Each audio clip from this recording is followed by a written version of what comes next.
సందర్భం ఉంటుంది కదా, నెలలో ఒక 5 రోజులు. ఆ మహాతల్లి కూడా ఆ సందర్భంలో ఉన్నప్పుడు అంతటి పవిత్రమైన గోదావరి నదిలో స్నానం చేస్తే ఆ గోదావరి నది అపవిత్రం అవుతుందని. ఎందుకంటే ఆ రోజుల్లో మునులు ఋషులు యాగాలు యజ్ఞాలు తపస్సులు జపాలు చేసుకొని ఆ నదిలో స్నానం చేసేవారు. మరి అమ్మవారు అంతటి పుణ్య నదిలో స్నానం చేయొచ్చా? అందుకే ఈ స్వామివారి ఈ ప్రదేశాన్ని తీసుకొస్తారు. ఇప్పుడు అర్థమైందా? మరి అమ్మవారు ఇక్కడికి వచ్చి ఈ నదిలో స్నానం చేసుకుని ఇక్కడే చీరలు ఆడేసుకుని ఇక్కడ ఆటలాడేసుకుని తిరిగి మళ్ళీ పర్ణశాల వెళ్ళాలి. ఏం తీసుకొని వెళ్ళాలి? పసుపు కుంకాలతో వెళ్ళాలి. అమ్మవారు ఇక్కడ పూజ చేసుకున్న పసుపు కుంకాలతోనే ఆ మహాతల్లి పర్ణశాల వెళ్ళాలి. మరి ఆ రోజుల్లో ఇచ్చేవాళ్ళు ఎవరు లేరు కదా. అప్పుడు అందుబాటులో ఉన్న లక్ష్మణస్వామి ఈ అడివంతా తిరిగి తిరిగి ఇక్కడ నుండి 9 కిలోమీటర్ల దూరాన్ని ఒక 70 అడుగుల కొండ నుంచి అమ్మవారి కోసం ఒక ఎరుపాయన ఒక పసుపాయన తీసుకొని వచ్చిస్తే ఆ మహాతల్లి ఆ చెట్టు కింద కూర్చొని పూజలు చేసుకునేవారు. మరి అమ్మవారు బొట్టు పెట్టుకున్న పసుపు కుంకుమరాలు ఎప్పుడైనా చూసారా?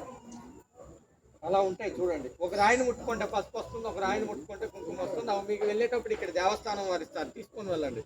వాటిని మీరు తీసుకొని వెళ్ళి ముందుగా మీ పూజా గదిలో పెట్టుకొని గంధంలో పొడి చేసుకుంటే పొడి అయిపోతాయి. పసుపును పసుపులో కుంకాన్ని కుంకంలో కలుపుకోండి. అరే 4 నిమిషాలు ఇక్కడ ఉండరా.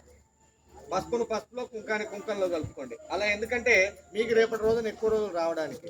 రేపు ఏదైనా ముఖ్యమైన పని మీద మీ ఇంటి గడప దాటి బయటకు వెళ్ళే ముందు మొదటిగా ఒకసారి మీ ఇష్టదైవాన్ని గుర్తుపెట్టుకున్న తర్వాత మీరు వెళ్ళే శుభకార్యాలకు మంచి పనులకు బొట్టు పెట్టుకుంటారు. ఎక్కువగా అక్క చెల్లెలతో పంచిపెట్టుకుంటారు.